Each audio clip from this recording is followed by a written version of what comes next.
Palavra da Verdade, com Hernandes Dias Lopes. Irmãos amados, vamos abrir a palavra de Deus no livro de Neemias, no capítulo 1, versos de 1 a 11.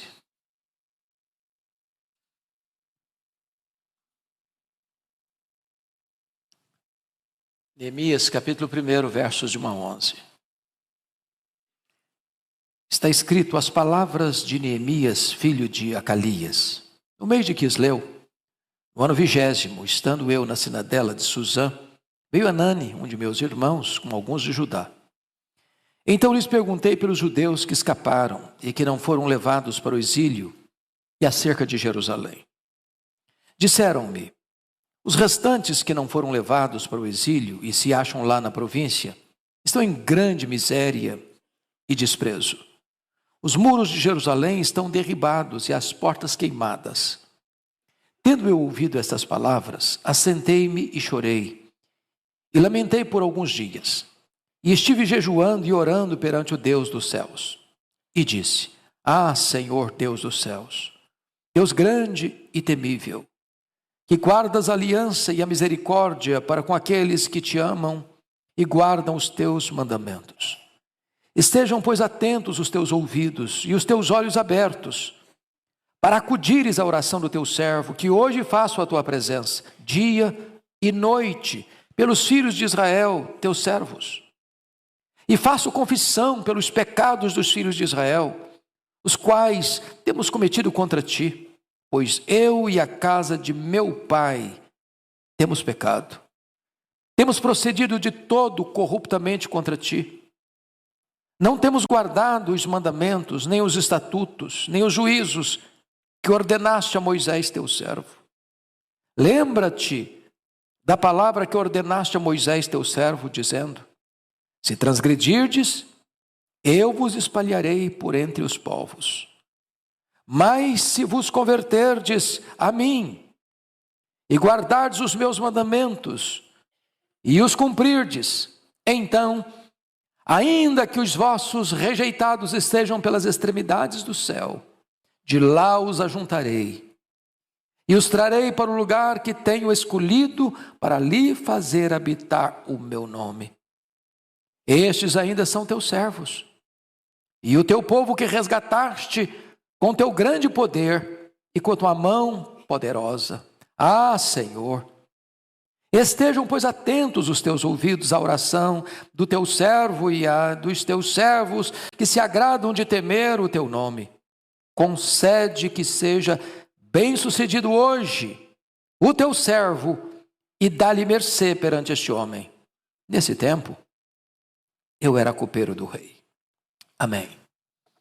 Eu quero meditar com vocês sobre o tema orando por causas impossíveis. Orando por causas impossíveis. O pano de fundo do livro de Neemias, certamente, é o chamado cativeiro babilônico. As 10 tribos do norte já tinham sido levadas cativas pela Síria no ano 722 a.C. As 2 tribos do sul, Judá e Benjamim, ainda permaneceram, mas desobedecendo a Deus, tapando os ouvidos à voz dos profetas de Deus, chegou também a hora da sua disciplina. E então a Babilônia, o grande, maior império que já havia prevalecido sobre a Síria, cerca Jerusalém em 606, e leva os vasos do templo, os vasos de ouro, e leva cativo alguns nobres, dentre eles Daniel. 10 anos depois, em 596 a.C., a Babilônia retorna e leva mais alguns para o cativeiro, dentre eles Ezequiel. Porém, em 586 a.C., Nabucodonosor, com a sua horda militar, cerca Jerusalém, invade Jerusalém, destrói o templo de Jerusalém e leva o povo cativo para a Babilônia, para um cativeiro de 70 anos. Pois bem, queridos irmãos, o profeta Jeremias havia dito que este cativeiro tinha tempo de validade. Seria 70 anos e nem um dia mais. Então, no ano 539, a Babilônia cai nas mãos de um outro império, o Império Medo-Persa, com Ciro o Grande. E no primeiro ano de Ciro, em 539 a.C., ele baixa um decreto permitindo aos judeus retornarem para sua terra e construir o templo de Jerusalém. E aí, nesta primeira leva, Zorobabel lidera esse povo em retorno com o propósito de construir o templo. 539. 537 a.C., começa a construção do templo, que é paralisada pela oposição dos que estão ao redor. E escreve uma carta mentirosa, falsa, para o rei, dizendo que os judeus que tinham retornado tinham más intenções. E então, por ordem do rei, a obra do templo é paralisada. Cada um volta para sua terra, para suas lavouras, para suas casas, e esquece a construção do templo. Deus levanta nesse tempo os profetas Ageu e Zacarias para encorajar o povo a retomar a reconstrução do templo. E então, em 515 a.C., o templo foi completado e dedicado ao Senhor.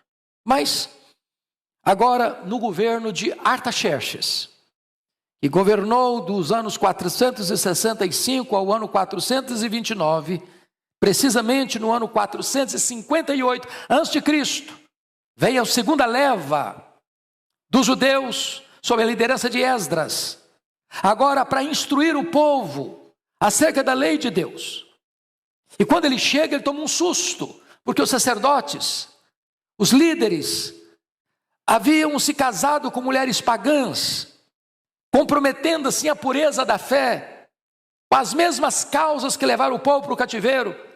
E Esdras fica tão triste, tão doído com isso, que ele rasga a sua roupa, que ele raspa a sua cabeça, e ele lamenta profundamente e conclama o povo a um arrependimento. Porém, lá no final do governo de Artaxerxes, a Bíblia diz que no 20º ano dele, por volta do ano 444, Neemias, que era copeiro do rei na capital, em Suzã, recebe a visita de seu irmão Anani. E ele então pergunta para Anani, de forma muito específica, e a pergunta é essa: eu perguntei pelos judeus que escaparam e que não foram levados para o exílio acerca de Jerusalém. Ele não conhecia Jerusalém, ele tinha nascido já no exílio, ele ocupava uma posição de muita importância, ele era o copeiro do rei, isso era um cargo de altíssima confiança, era um homem que tinha acesso ao rei diariamente. E a resposta que ele recebe de Anani perturba a sua alma, aflige o seu coração, porque a resposta foi essa: disseram-me, os restantes que não foram levados para o exílio e se acham lá na província, estão em grande miséria e desprezo. Os muros de Jerusalém estão derribados e as suas portas queimadas. E aqui, meus irmãos, nós vamos encontrar este homem, Neemias, se levantando. É curioso que dois homens são importantes nesse processo da volta. Esdras é o homem da Bíblia, é o homem da palavra, é o mestre, é o escriba, é o especialista na lei de Moisés, que vem para ensinar o povo a lei de Deus. Mas Neemias é o homem de oração, é o homem que se coloca na brecha, é o homem que intercede pelo povo. E então eu chamo a sua atenção para nós olharmos algumas lições preciosas acerca deste homem, Neemias, que ora por causas impossíveis. Chamo a atenção de vocês para o fato de que ele retorna no ano 444. Como Jerusalém caiu em 586, eu estou falando que 142 anos depois da queda de Jerusalém, a cidade ainda está arrasada. Montões e montões de pedras e escombros, pedras reviradas, os muros quebrados, as portas queimadas a fogo. O povo que estava lá Diz o texto, está em grande miséria é pobreza extrema. E desprezo é pior do que pobreza. Desprezo significa que ninguém se importa, ninguém está nem aí. E é nessa conjuntura que esse homem se levanta para orar, por uma causa humanamente impossível. Eu chamo a sua atenção para alguns pontos. Primeiro, quais são as marcas desse intercessor, desse homem de oração? Primeiro, o intercessor é alguém que sente o fardo do seu povo sobre os seus ombros. Por favor, leia em voz alta comigo o verso de número 4. Vamos juntos. Tendo eu ouvido essas palavras, assentei-me e chorei, e lamentei por alguns dias, e estive jejuando e orando perante o Deus dos céus. Preste atenção nisso. Há determinados problemas na vida, seja pessoal, seja coletiva, seja nacional, que não vão ser resolvidos, a não ser que alguém se levante para se colocar na brecha. Deus é soberano. Ele pode agir sem qualquer concurso da cooperação humana. Deus pode agir sem que o seu povo ore. Mas sendo Ele soberano, Ele escolheu agir em resposta às orações do seu povo. Nada tendes, porque nada pedis. Pedi e dar-se-vos-á. É ordem de Deus. Talvez se Neemias não fosse o homem que foi, o homem de oração, e o futuro de Jerusalém seria outro. E o texto diz que ele chora, que ele lamenta, que ele jejua, que ele ora, porque o peso dos problemas que estão acontecendo lá em Jerusalém, que ele nunca tinha visto, que ele nunca tinha estado presente, pesam sobre ele. Esse é o intercessor que ora por causas que não são as suas próprias. Ele está muito bem empregado, ele é copeiro do rei, ele vive no palácio, ele vive no conforto. O que o rei comia, ele podia comer, o que o rei bebia, ele podia beber, ele vivia no falso, no luxo. Mas o problema é que atinge o seu povo, atinge a ele também. Ele sente o fardo do seu povo sobre os seus ombros. Esse homem é capaz de fazer uma leitura adequada do diagnóstico que faz e a resposta recebida. Talvez para nós isso represente pouco ou menos do que representava naquela época. Quando ele diz os muros de Jerusalém estão derribados, isso para nós é apenas uma construção. Mas naquela época, irmãos, as cidades não tinham as proteções que tem hoje, o aparato militar que tem hoje, as proteções legais que tem hoje. Então, muros quebrados significam uma cidade vulnerável, sem segurança, sem proteção, exposta aos ataques dos aventureiros, dos exploradores, dos que vêm para saquear, para espoliar, para roubar, para matar, para destruir. Quando ele diz que as portas estão queimadas a fogo, isso é muito mais que porta de entrada e saída, porque se você olhar o contexto veterotestamentário, eram nas portas que os juízes julgavam as causas do seu povo.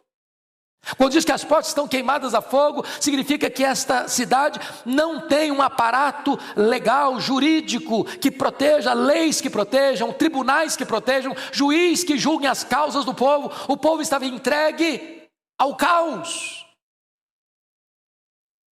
Quando ele menciona que eles estão em grande miséria, significa que o povo que está lá, e o povo que havia retornado para lá, estava numa situação de vulnerabilidade econômica. E quando ele diz que o povo está também entregue, no sentido de eles estarem esquecidos, abandonados, desprezo, significa que é uma província, talvez longínqua, da cidadela de Suzã, do centro nevrálgico do poder, do grande império. Ela é esquecido, ninguém se importa, ninguém dá conta, completamente desprezado. A pergunta é, até que ponto os fardos que pesam sobre as pessoas pesam também no nosso coração? Se a nossa realidade é diferente daqueles que estão passando sofrimento. Vamos pegar o caso hoje, Rio Grande do Sul. Você pode imaginar o que é uma pessoa perder sua casa? Gastou a vida inteira para construir. De um dia para a noite a casa não existe mais. Você já pensou o que é um comerciante que lutou a vida inteira para ter um supermercado? E de repente a chuva vem e arrasta não só a casa, mas leva tudo que ele tem armazenado ali.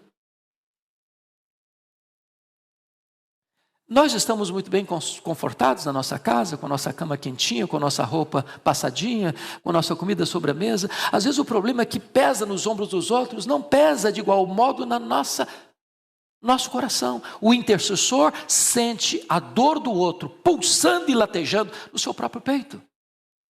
Segundo lugar, o intercessor é alguém que reconhece a soberania de Deus sobre a sua vida. Veja comigo o verso 5, a parte A. E ele disse: Ah, Senhor, Deus dos céus, grande e temível.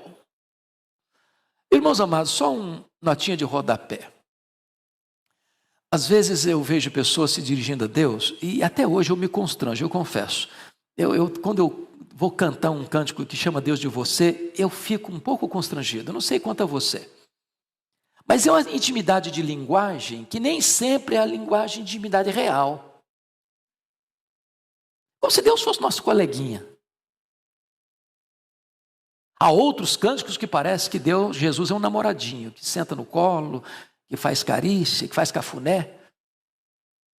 Quando eu olho os homens da Bíblia, os que mais tinham intimidade com Deus, eles se aproximavam de Deus com tal reverência.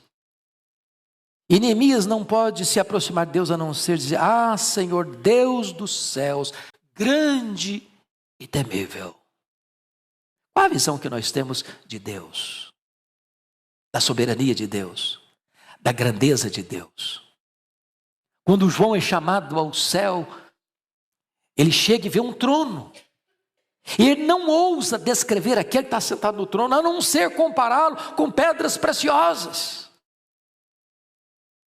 Quando ele vê o Filho de Deus, o Cordeiro, ele vê como aquele que morreu e venceu para abrir o livro e desatar os selos, e a visão é de majestade, é de grandeza, é de glória indescritível.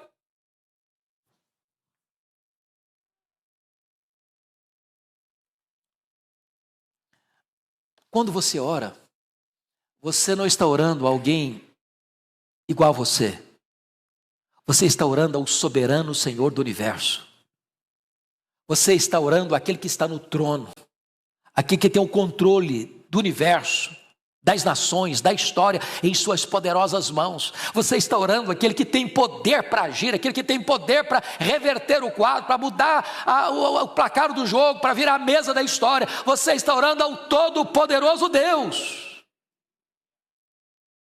Terceiro lugar, o intercessor é alguém que ora firmado na fidelidade que Deus tem, a aliança que firmou com o seu povo.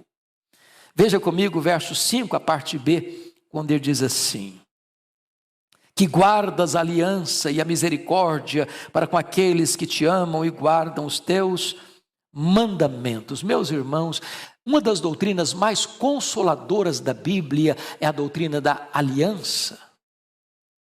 Sabe por quê? Essa aliança é unilateral. Deus fez aliança. Deus é o fiador da sua própria aliança. Não tendo ninguém maior do que ele para jurar, jurou por si mesmo. E dentro da aliança, Deus vai dizer o seguinte: olha, se você me obedecer, você vai ter esses e esses e esses e esses privilégios e bênçãos. Se você me desobedecer, eu vou disciplinar você com essas e essas e essas maldições. Mas se você se arrepender, eu vou lá e restauro você de volta. Mesmo quando você erra contra mim, a minha aliança não é anulada. Eu vou manter a minha aliança, vou disciplinar você, vou trazer você ao reconhecimento do erro e vou restaurar você oportunamente. Isso é o Deus da aliança. Deus da aliança. Sabe o que significa isso? Deus nunca vai jogar você na lata de lixo porque você errou. Ele vai disciplinar, mas não vai quebrar a aliança, porque essa aliança Ele firmou, não no sentido de duas partes iguais. Ele nos incluiu na sua aliança soberana. Bendito seja Deus. Quarta verdade que esse texto nos ensina, irmãos. O intercessor é alguém que não apenas chega para Deus e diz: Senhor, o Senhor podia fazer isso. Quem sabe o Senhor faça. Então eu vou deixar essa causa aí nas suas mãos e vou ficar de braços cruzados, porque eu sei que o Senhor sabe tudo, e vê tudo, e conhece tudo. Então, estou falando para o Senhor e nunca mais eu vou voltar nesse assunto, tá bom? Olha comigo, por gentileza, o versículo de número 6. Leia comigo em voz alta. Vamos juntos? Estejam, pois, atentos os teus ouvidos e os teus olhos abertos, para acudires à oração do teu servo, que hoje faço a tua presença, dia e noite, pelos filhos de Israel, teus servos. Até aqui. Até aqui. Bom, se Deus sabe tudo e Ele sabe tudo, se Deus não tem perda de memória e Deus não tem perda de memória, por que nós deveríamos orar e insistir? Nem ter descanso e nem dar a Deus descanso. Está lá em Isaías 62. Não descanseis, nem deis a Ele descanso. É essa oração que não abre mão da resposta de dia e de noite. Como Jesus ilustrou na parábola daquela viúva que está importunando o juiz, está todo dia: julga minha causa, julga minha causa, julga minha causa, julga minha causa. E o camarada ficou tão irritado que ele julgou a causa para não ficar perturbado. É claro que a parábola é por contraste. Deus não fica cansado de você, não. Mas Deus tem prazer que você apresente a sua causa e torne a apresentar, e apresente de novo, e apresente de novo, e apresente de novo, e apresente de novo com perseverança. Às vezes nós desistimos cedo demais. Às vezes nós recuamos cedo demais. Às vezes nós jogamos a toalha cedo demais. Talvez precisamos daquela postura de Jacó: eu não te deixarei ir se tu não me abençoares. Quinta lição que aprendemos com Neemias: o intercessor é alguém que reconhece os seus próprios pecados, reconhece os pecados do seu povo e se identifica com eles. Por favor, vamos ler o versículo 6, a parte B, e o versículo 7. Leiamos parte B. E faço confissão pelos pecados dos filhos de Israel, os quais temos cometido contra ti. Pois eu e a casa de meu pai temos pecado. Temos procedido todo corruptamente contra ti. Não temos guardado os mandamentos, nem os estatutos, nem os juízos que ordenaste a Moisés, teu servo. Notinha de rodapé, língua portuguesa e bons hábitos. Quando você for falar de uma coisa positiva, e você e outra pessoa fizeram alguma coisa positiva, coloque o outro na frente. Fulano de tal e eu fizemos. Certo? Não bote o seu nome na frente, que é deselegante. Eu e o fulano fizemos. O fulano e eu fizemos. Quando é positivo. Quando é negativo, um erro, eu e o fulano cometemos esse delito. Eu e o fulano cometemos esse erro. Percebe você que quando se trata de uma confissão de pecado, de um reconhecimento de erro, olha como é que ele se dirige. Veja aí: faço confissão pelos pecados dos filhos de Israel, os quais temos cometido contra ti, pois eu e a casa de meu pai temos pecado. Ele não diz a casa do meu pai e eu não, eu e a casa do meu pai. Ficou claro o princípio? É claro? Então, se uma coisa boa, o outro vem primeiro, você em segundo. Se uma coisa ruim, você é primeiro e o outro em segundo. Isso é polidez no trato. Bom, deixando isso de lado, deixando o português de lado, que eu não entendo tão bem, mas o ponto que eu quero levantar aqui é o seguinte: Nós não podemos nos aproximar de Deus para orar sem reconhecer que nós somos pó e cinza. Alguém já disse aí nas brincadeiras que todo arminiano, quando ora, é um calvinista. E todo calvinista, quando prega, é um arminiano. Porque não dá para você ajoelhar sem reconhecer que Deus é soberano. Não dá para você se colocar de joelhos para orar sem saber que Deus é santo, santo, santo e ver quão pecador você e eu somos. Ou seja, quem ora não chega diante de Deus de peito estufado, reivindicando direitos, pleiteando direitos, exigindo alguma coisa. Ao orar, reconheça isso. Eu não sou digno de estar na presença daquele que é santo, santo, santo. Os próprios serafins cobrem o rosto diante dele.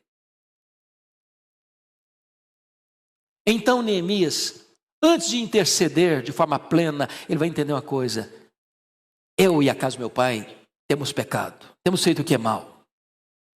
E Deus já havia dito isso. E se o povo quebrasse os preceitos da aliança, viria o juízo. Viria o juízo. Então começa com confissão. Por que é o cativeiro? Por que o cativeiro aconteceu? Por que a Babilônia entrou em Jerusalém? Por que o próprio Deus, conforme Daniel capítulo 1 diz, que o próprio Deus entregou nas mãos do Nabucodonosor os vasos do templo? Babilônia não entrou lá porque era mais forte militarmente falando, porque tinha mais recursos bélicos da época. Não. Deus entregou. E entregou por quê? Porque o povo pecou. Ainda hoje, Deus não permite que você e eu pequemos vitoriosamente. O pecado tem consequência. E a disciplina é inevitável. E o reconhecimento disso é da mais alta importância. E aqui vem não só o reconhecimento do pecado, aqui vem a confissão do pecado. É confessar e abandonar. Aí tem a bênção do perdão e da restauração. Sexto lugar, penúltimo lugar. O intercessor é alguém que se estriba nas promessas da palavra de Deus. Primeira promessa. Veja você, versículo 8, a parte A. Lembra-te da palavra que ordenaste a Moisés, teu servo. Sabe o que significa isso? Essa é a maneira mais eficaz de orar. É quando você diz para Deus o que Deus disse na sua palavra. É orar com base nas promessas de Deus. Pastor Arival tem um devocional maravilhoso, que é um devocional para o ano todo, orando as promessas de Deus. O que é orar as promessas de Deus? É você orar com base naquilo que Deus já prometeu. Deus é avalista da sua própria palavra. Deus não deixa nenhuma das suas promessas cair por terra. Promessa de Deus e realidade são a mesma coisa. Então ele está orando aqui com base na palavra e na promessa de Deus, porque Deus tem zelo pela sua palavra em a cumprir. Segundo lugar, sabe que a disciplina de Deus vem sobre a desobediência. Olha o versículo 8, a parte B. Se transgredirdes, eu vos espalharei por entre os povos. Sem sair do texto, para você ter dificuldade de voltar lá, leia comigo lá em Levítico 26, 33, por gentileza. Levítico 26, 33. Eu queria que você lesse isso em voz bem clara, bem eloquente, por gentileza. Já está na tela, vamos ler. Espalhar-vos-ei por entre as nações, e desembainharei a espada atrás de vós. A vossa terra será assolada, e as vossas cidades serão desertas. Neemias está há 142 anos da invasão de Jerusalém, e a cidade ainda está cheia de escombros, de pedras reviradas, de muros quebrados, de portas incendiadas. E ele pode dizer, sabe por que isso aconteceu? Por causa do pecado, da desobediência, da transgressão. Terceiro lugar, confira comigo aí. Ele sabe que o arrependimento redunda em restauração. Versículo 9, toda a igreja comigo. Neemias 1:9, vamos juntos? Mas se converterdes a mim e guardardes os meus mandamentos e os cumprirdes, então ainda que os vossos rejeitados estejam pelas extremidades do céu, de lá os ajuntarei e os trarei para o lugar que tenho escolhido para ali fazer habitar o meu nome. Louvado seja Deus! Aquele que encobre as suas transgressões jamais prosperará, mas quem as confessa e deixa, alcançará misericórdia. O que Deus está dizendo é o seguinte, olha, Neemias está dizendo para Deus, Deus, o Senhor prometeu, e eu estou aqui reconhecendo o pecado do meu povo, eu sou o primeiro da lista nesse pecado, e eu estou confessando a Ti o meu pecado, eu estou na brecha em favor do meu povo. Então, Senhor, o que o Senhor prometeu de disciplinar, o Senhor já fez, o Senhor nos mandou para todo lado, aí estamos espalhados por todas as terras, mas agora, Senhor, lembra que também o Senhor prometeu que se nós nos arrependêssemos, se nós nos voltássemos para Ti, o Senhor nos chamaria dos mais diversos lugares do mundo e nos traria de volta para a nossa terra, porque o Teu plano não pode ser frustrado. Bendito seja Deus, Ele é fiel à sua aliança. Mas, amados, o versículo 10 para mim é da mais alta importância de consolação. Leia o verso 10 em voz alta comigo. Vamos juntos? Estes ainda são teus servos e o teu povo, que resgataste com o teu grande poder, com a tua mão poderosa. Sabe o que está dizendo? Deus, o povo está lá com as cidades destruídas, os muros quebrados, as portas queimadas, grande miséria, grande desprezo. Mas, Senhor, eles ainda são teus servos. Senhor, eles ainda são teu povo. A aliança não foi anulada. Às vezes a gente falha, às vezes nós pecamos contra Deus. Algumas pessoas entram em pânico, em desespero, meu Deus, perdi a salvação. Outros dizem, Deus não gosta mais de mim. Outros dizem para mim, mas não tem mais jeito. Algumas pessoas ficam tão desesperadas que chegam a ponto de atentar contra a própria vida e ceifar a própria vida, porque acham que acabou, não tem mais esperança. E a Bíblia nunca nos estimula a pecar, porque o pecado, o salário do pecado é a morte, tem consequências graves, como o cativeiro da Babilônia. Mas eu quero dizer para você que você ainda continua sendo filho de Deus, povo de Deus.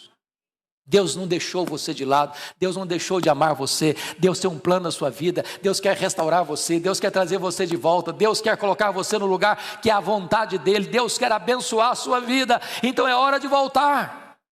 É hora de voltar, não importa onde você foi, não importa quão longe você tenha ido, não importa quão profundamente você tenha caído, hoje Deus quer restaurar a sua vida, hoje Deus quer trazer você de volta para a presença dEle, para a alegria da presença e da comunhão com Ele. Ele é o Deus da aliança e essa aliança nunca será quebrada, bendito seja o seu nome. Mas terminando, versículo 11. Quem ora por causas impossíveis, não apenas ora, mas se coloca nas mãos de Deus para agir. Versículo 11, toda a igreja comigo. Ah, Senhor, estejam, pois, atentos os teus ouvidos, à oração do teu servo, e a dos teus servos que se agradam de temer o teu nome. Concede que seja bem sucedido hoje o teu servo, e dá-lhe mercê perante este homem. Esse tempo era o copeiro do rei. Que homem é esse? Artaxerxes, o grande rei da Pérsia, situado em Suzã, capital. E ele é o copeiro. E ele tem permissão de entrar na presença do rei. E ele sabe que ele não pode ir lá em Jerusalém sem permissão. E ele sabe que ele não pode ir com permissão, mas sem recursos nas mãos. E ele sabe que ele não pode chegar lá sem autorização de que eu estou vindo em nome do rei. E ele sabe que ele não tem argumentos suficientes para apresentar ao rei.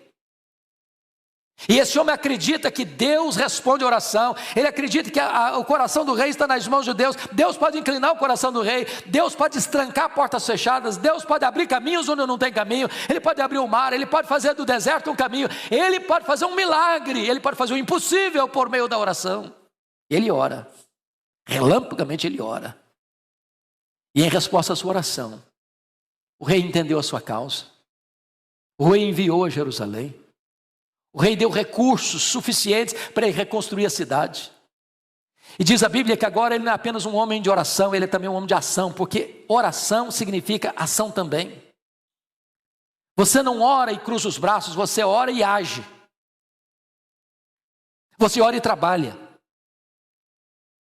E diz a Bíblia que então Neemias, no ano 444, 142 anos que Jerusalém tinha sido destruída, ainda estava cheia de escombros, ele chega, ele inspeciona, ele conclama, ele convoca, ele comissiona, ele acompanha, ele enfrenta os inimigos de fora e de dentro, e diz a Escritura no capítulo 6, confira aí comigo, versículo de número 15, que uma obra que tinha 142 anos, que ninguém entendia como podia reconstruir em 52 dias, toda a obra foi feita e inaugurada. Louvado seja o Senhor. Leia comigo 6:15, por favor, em voz alta. Acabou-se, pois, o muro aos 25 dias do mês de Elul, em 52 dias. 142 anos, ninguém conseguia ver uma saída. Uma causa impossível, um problema insolúvel. E um homem que ora, e um homem que age, um homem que confia em Deus, vê essa causa impossível milagrosamente acontecendo em 52 dias.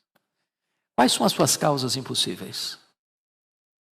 Quais são os seus problemas insolúveis? O que é que você tem hoje para colocar na presença deste Deus? Que a não ser que aconteça um milagre, você não vê saída. Esse Deus está aqui. Ele é o mesmo ontem, hoje, para sempre o mesmo.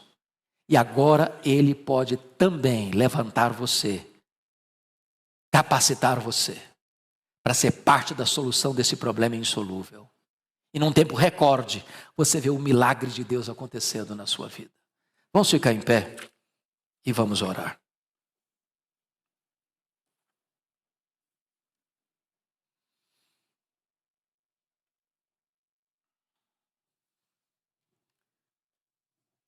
Tem alguém aqui hoje precisando de um milagre do Senhor na sua vida, na sua família? Tem? Eu estou levantando a mão também. Eu preciso. Você precisa. E o nosso Deus pode. Senhor, bendito é o teu nome. Porque tu és o Deus todo-poderoso, grande e temível. Deus dos céus, Criador dos céus e da terra. Está assentado num alto e sublime trono. Para quem não há causa impossível, para quem não há problema insolúvel, para quem não há doença incurável, para quem não há casamento irrecuperável, o Deus dos prodígios e das maravilhas. Nós te louvamos porque tu és o Deus que responde oração, tu és o Deus que intervém, tu és o Deus que abre portas, tu és o Deus que fecha portas, tu és o Deus que abre um caminho no mar. Tu és o Deus que faz do deserto um lugar para ser habitado. Tu és o Deus que faz brotar água da rocha. Tu és o Deus que faz brotar maná do céu. Tu és o Deus das maravilhas e dos prodígios. Nós te adoramos nesta manhã, Senhor, porque tu estás neste lugar. Assim como Neemias orou por um milagre, nós oramos também por um milagre na nossa vida, na nossa casa, na nossa família, na tua igreja aqui em Pinheiro, Senhor. Manifesta o teu poder, realiza grandes obras aqui para testemunho do Evangelho, que os inimigos de fora, que os opositores de dentro não resistam ao poder da mão onipotente do Deus Todo-Poderoso. Que nós vejamos, Senhor, grandes maravilhas em nosso meio, para o louvor da tua glória, para o testemunho do Evangelho, em o nome poderoso de Jesus. Aleluia. Amém.